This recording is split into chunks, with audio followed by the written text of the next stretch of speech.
Khoảnh khắc bị cắt đứt. Xin chào mọi người. Trong một buổi livestream tưởng như hoàn toàn bình thường, một người đang ngồi trước màn hình, trò chuyện với người hâm mộ, không có dấu hiệu bất thường nào. Không khí yên tĩnh. Giọng nói ổn định.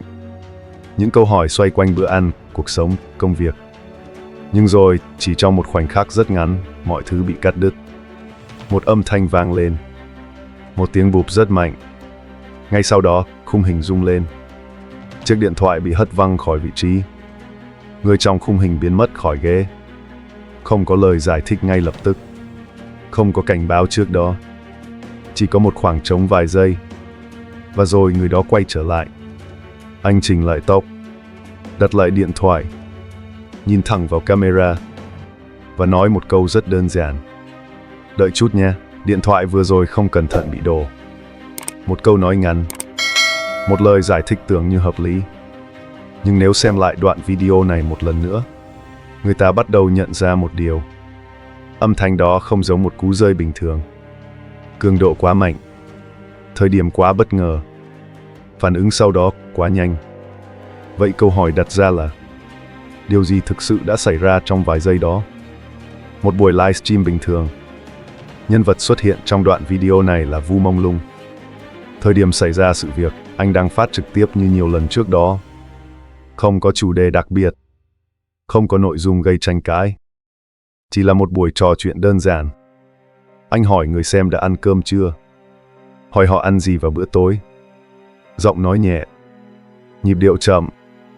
Mọi thứ diễn ra theo đúng cách mà một buổi livestream thông thường vẫn diễn ra. Trong đoạn video, Vu Mông Lung nói: Tôi ăn cơm rồi, mọi người đã ăn chưa? Ăn rồi à? Ăn gì vậy? Bữa tối mọi người ăn gì? Những câu hỏi quen thuộc, không mang theo bất kỳ dấu hiệu căng thẳng nào. Sau đó anh tiếp tục trò chuyện về cuộc sống của mình. Anh nhắc đến Hoành Điếm, một địa điểm quen thuộc với những người làm việc trong ngành phim ảnh. Vu Mông Lung nói: Hoành Điếm có vui không? Nói sao nhỉ? Ở Hoành Điếm mấy tháng nay rồi. Cảm giác Hoành Điếm giống như nhà của tôi, đoàn phim chính là nhà của tôi. Anh tiếp tục: Tôi đã lâu rồi không về nhà. Cảm giác cứ như đang trôi dạt bên ngoài, giống như một cánh bèo, đi đến đâu thì nơi đó là nhà. Đó là những câu nói mang tính cá nhân, phản ánh trạng thái sống xa nhà trong thời gian dài. Không có dấu hiệu hoảng loạn, không có biểu hiện bất thường rõ ràng. Chỉ là một người đang chia sẻ cuộc sống của mình với khán giả. Và chính vì sự bình thường đó, khoảnh khắc xảy ra ngay sau đó càng trở nên khó hiểu hơn. Nghi vấn về lực tác động trực tiếp. Buổi livestream vẫn tiếp tục với nhịp chậm. Vu Mông Lung giữ giọng nói ổn định. Ánh mắt hướng về màn hình. Các câu hỏi vẫn xoay quanh những chủ đề quen thuộc. Không có dấu hiệu căng thẳng. Nhưng nếu quan sát kỹ, có một chi tiết bắt đầu xuất hiện. Không gian xung quanh không hoàn toàn tĩnh. Không có ai xuất hiện rõ trong khung hình. Nhưng có cảm giác về sự hiện diện của người khác ở phía sau. Vu Mông Lung không nhắc đến điều đó. Anh tiếp tục nói chuyện như không có gì xảy ra. Một vài giây trôi qua. Và rồi, khoảnh khắc đó xuất hiện. Một âm thanh vang lên. 对，我吃过饭了。你们吃饭了吗？吃了，吃的什么呢？晚饭吃的什么呢？大家？准备了啊！手机刚才不小心倒了，对不起，我调整一下机位。你们是不是听到哐当的一声？刚才发生了意外事故，然后我的脸也红了。横店好玩吗？怎么讲呢？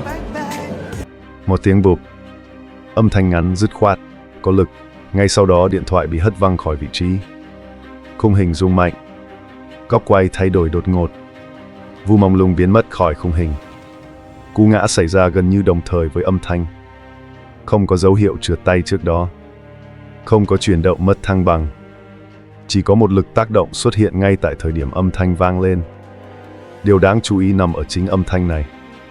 Nếu chỉ là một cú rơi điện thoại, âm thanh thường sẽ kéo dài hơn.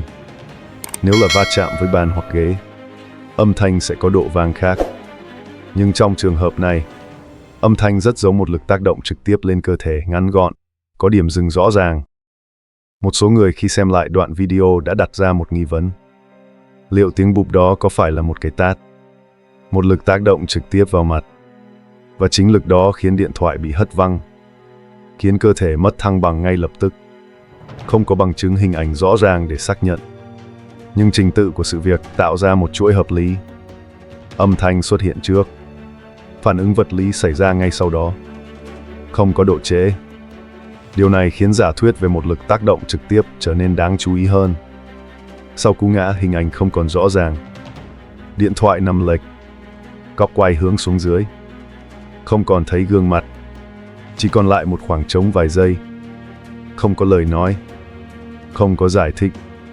Âm thanh, cú ngã và khoảnh khắc im lặng. Sau vài giây gián đoạn, hình ảnh bắt đầu ổn định trở lại. Vu mông lung quay lại khung hình. Không có lời xin lỗi vội vàng. Không có biểu hiện hoảng loạn.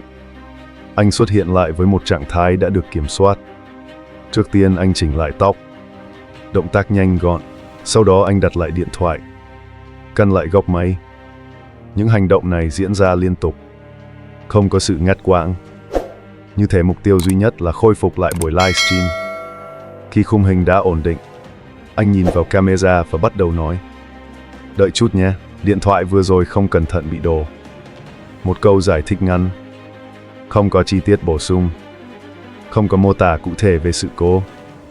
Chỉ một lý do đơn giản.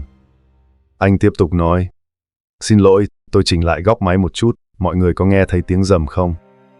Anh chủ động nhắc đến âm thanh. Nhưng cách nhắc đến lại mang tính nhẹ nhàng.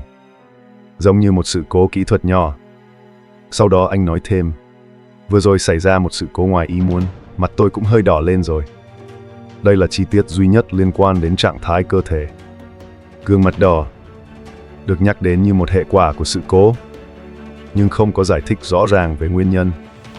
Không có câu hỏi từ phía anh. Không có sự dừng lại để kiểm tra. Buổi livestream tiếp tục. Anh quay lại với chủ đề trước đó. Nhắc đến Hoành Điếm. Nhắc đến cuộc sống xa nhà. Không có sự thay đổi trong mạch nội dung. Không có dấu hiệu muốn kết thúc buổi livestream sớm. Mọi thứ tiếp tục như chưa từng có gián đoạn. Những gì còn lại sau một vài giây.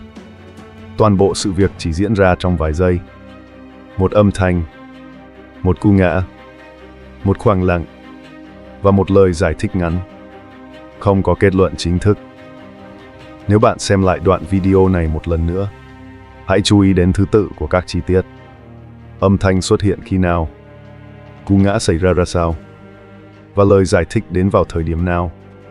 Có thể bạn sẽ nhận ra một điều mà lần đầu chưa thấy. Nếu bạn muốn theo dõi thêm những câu chuyện được phân tích theo từng chi tiết như vậy, bạn có thể đăng ký kênh để không bỏ lỡ những video tiếp theo. Và nếu bạn có một góc nhìn riêng về khoảnh khắc này, hãy để lại bình luận của bạn bên dưới. Đoạn video đã dừng lại ở vài giây đó.